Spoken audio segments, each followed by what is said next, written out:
This time, a different twist. For more than 30 years, he has been researching and investigating the influence and relevance of supernatural hybrids known as giants. And I've got to tell you, Stephen, fascinating perspective. How did you get involved in this one? Well, interestingly enough, George, it was through, I guess you'd say, a dissatisfaction in college with classic anthropology.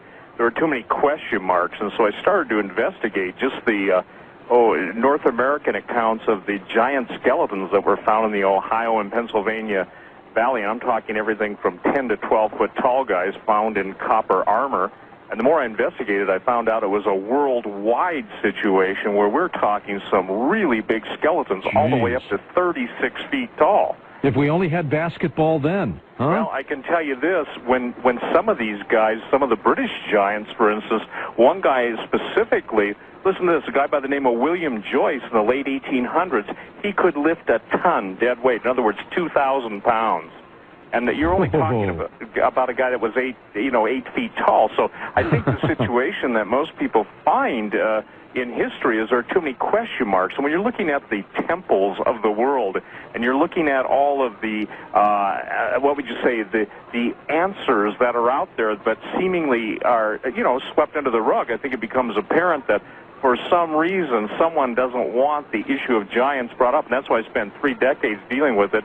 And as you know, the book has got on the front cover a British explorer with 2 12-foot giants from Kashmir standing over him. Now, again, this was in the late 1890s, and as early as 1970, in the jungles of the Amazon, there have been actual reports of people running into very shy natives who are in excess of 9 feet tall. How tall do you think the little guy is in the middle on your cover of your book, Genesis 6? According to they claim he's right at 6 feet. When I got that from a group of people in London that have the only photos of these guys around. Also in the book, I have a picture of a 12'2" Irish mummy, and it's fascinating because later in the show we can get into the mummy issue. But the point that's fascinating is if you take guys that are all the way up to 36 feet tall, 20 feet tall. The Emperor of China had 2 15-foot guards.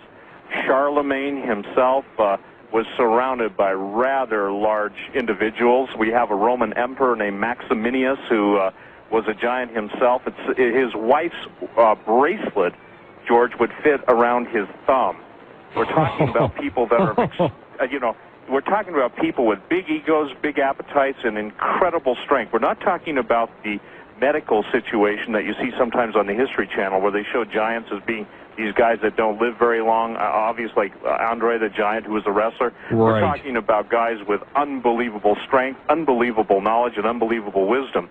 On the website, I even show some of the Incan kings, I-N-C-A-N, Inca, from the Inca Empire, basically in the museums of Peru, that have 4 to 5 times the cranial mass of a standard human skull. So we're not only talking about big guys, we're talking about people with incredible intelligence, and we're talking about an answer that obviously classical anthropology and archaeology, these guys don't want to deal with this. I think it was David Hatcher Childress that coined the word Smithsonian Gate.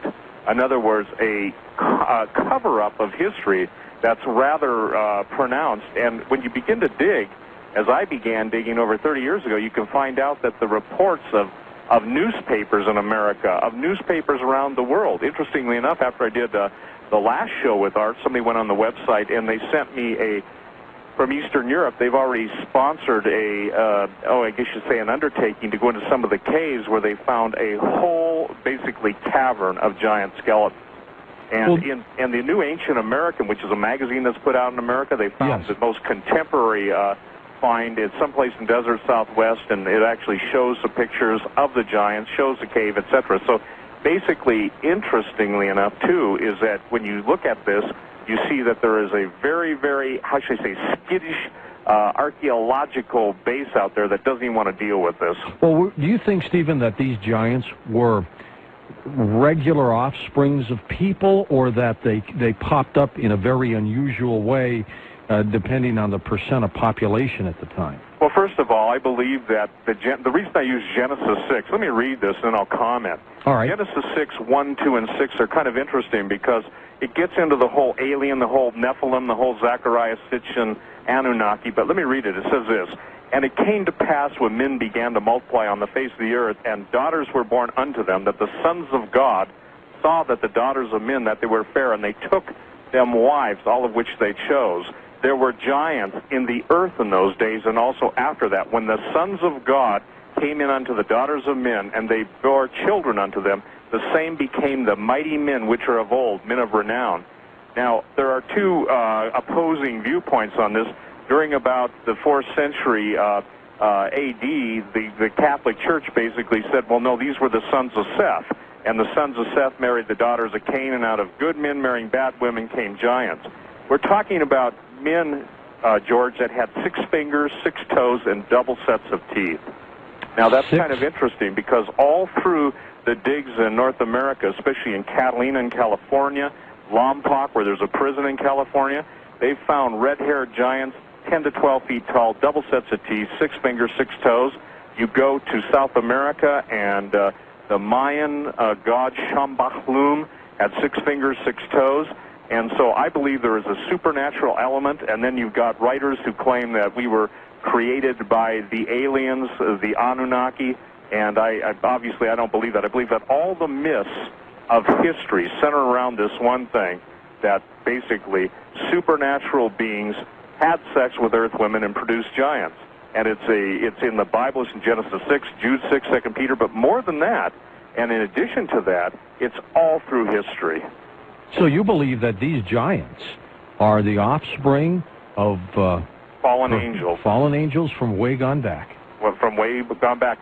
And wow. It gets into the interesting thing. You know, if we go into, let's say, Greek mythology, we've got satyrs, and satyrs was a goat-like body, a human torso, and ram's horns. Yes. We've got centaurs, head and torso of a man, lower half of a horse. Cyclops, giants with one eye in the center of the forehead. And by the way, 2 months ago in Indonesia, there were actual cyclopean skulls found, one eye, giant, and immediately the standard, if you will, anthropological community came out and said, oh, these are just basically calcified remains of a normal skull. We've got tritons, mermaids, minotaurs, chimeras or chimeras, and it's interesting because there's actually a patent now with the U.S. Patent Office that combines human DNA and animal DNA.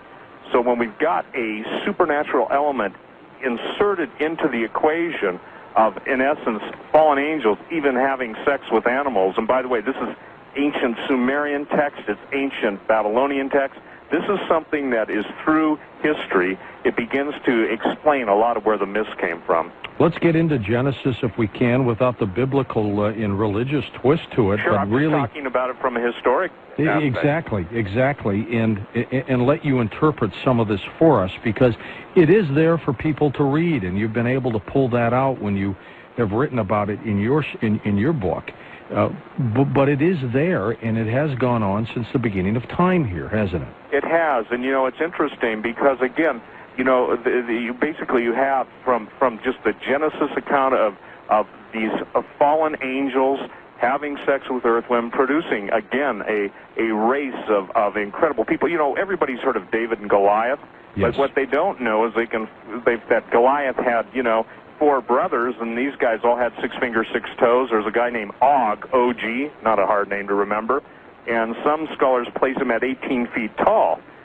So from the Genesis account in the Old Testament through all of the the historical accounts through the different continents, whether you're dealing with South America, whether you're dealing with North America, the Europeans, the Asians, the Australians, the Greeks, everybody has got their records, their bones. And, you know, interestingly enough, the Aztecs, and there was a lot of chronicling of the Aztecs by different Spaniards that followed, especially their priests that followed the conquistadors, and basically the Aztecs said their entire civilization was built by giants. Tiwanaku in Bolivia, up by Lake Titicaca. The point is that they have fantastic architecture that still no one can explain.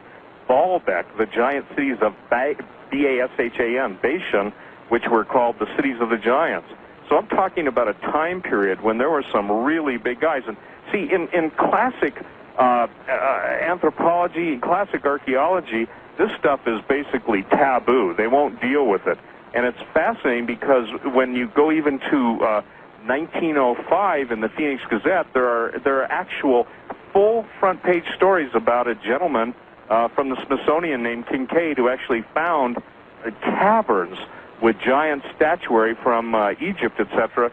And when people have tried to investigate, David Hatch, Childress, and others, I mean, it's fascinating. They hit a dead wall. It's kind of like the scene, you know, on Raiders of the Lost Ark, where the Ark gets placed in a giant warehouse only to be forgotten.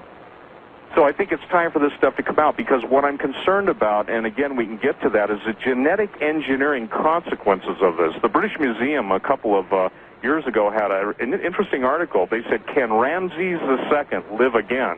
We all remember the theme of Jurassic Park. DNA obviously brought back the dinosaurs.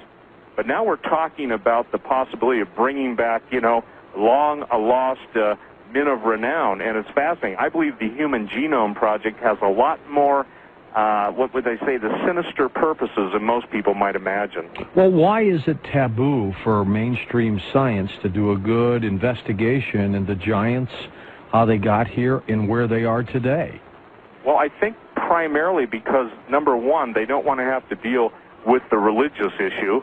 And when I say religious issue, obviously the most detailed account of it is in Genesis chapter 6, Jude, you know, 2 Peter.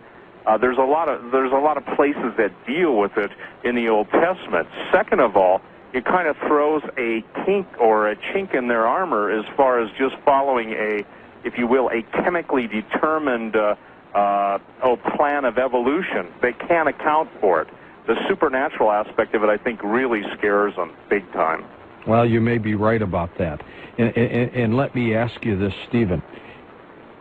Are there giants on the planet today, much like what we see on the cover of your book? Yes, and interestingly enough, really interestingly enough, I don't know if you've ever read any of Barry Chamish, C-H-A-M-I-S-H, or some people pronounce his name Shamish, from Israel, but he's got a book called Return of the Giants, and he's got, George, at least probably 24 eyewitness accounts of, and this is what's going to blow a lot of people's mind, 9.5-foot giants getting off of flying saucers running around, which some people call the Pleiadians. Whoa. Now, again, if you're dealing with the supernatural, and again, for people that don't believe in the supernatural, they're going to say, oh, man, this guy's whacked out. But if you look at the history of these guys from Europe, the North American giants, I mean, we've got a situation that's just amazing. Everybody from Coronado, Magellan, you name the great explorers of history, encountered these guys. The very name Patagonia, which everybody knows is a clothing line now from South America, the Patagonians mean Bigfoot. And I have on my website an interesting account from the Gentleman's Gazette, written in, I think, 1767. And that's pretty close to the time when Magellan actually encountered these people. And once Magellan encountered them, everybody went to see them, and then they started encountering them all over the world. So I think the interesting thing about this is that, you know, if you listen to classic history, some miracle happens, you know, so many thousand years BC in Sumeria, and all of a sudden men are given all kinds of knowledge and understanding that no one can explain. I kind of look at it like Solomon did. He said, the thing that has been is that which shall be, and that which is done is that which shall be done, and there is no new thing under the sun. We talked to different people who are Indian scholars from the continent of India, and, you know, they basically have got in the Mahabharata, the epic poem, they've got Vimanas, which are the flying ships. I mean, it's fantastic. The battles, George, are so succinct and so detailed that you'd think you were basically in the 21st century, and it's World War III time. Stephen, what do you think their personalities?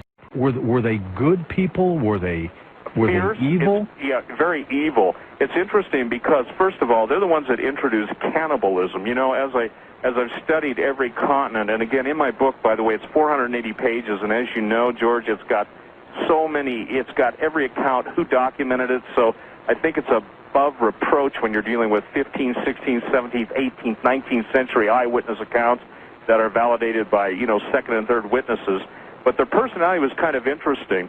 When Caesar was encountering them in his campaigns in Europe and stuff, their voice was so shrill that it sounded like, as one chronicler said, it sounded like the voice of a harpy. Another thing is that their prowess, if you will, they lived to fight and die. In the book, I chronicle some pretty gruesome, we don't need to go into it, but some of the gruesome habits these guys have, and basically they were pretty horrific people. Now, those were the six-finger, six-toes guys. It seems like, too, that the larger, normal people, though, there were some pretty incredible people. Most people don't realize King Arthur is considered a giant by a lot of the writings, obviously of the Arthurian legend. Even, guys like, I said Charlemagne. Interesting. He stood 8 feet tall, and he had a whole... How tall was Arthur? 9 feet. King Arthur was 9 feet tall? Yep. No wonder it was easy for him to pull that sword out of the rock when he was a kid. Yeah, it sort of puts a whole new twist on history. And, this is fascinating because, again, when you're talking about, I mean, what can a power lifter nowadays, a weightlifter, do? Really, can they do like 400 pounds dead, straight lift? I don't know. But when you're talking about guys that could do, a ton dead weight with one hand, it makes some megaliths and monoliths and a lot of the buildings that are around the world come into focus. If an 8-footer can do that, what can a 25-and-a-half-footer do?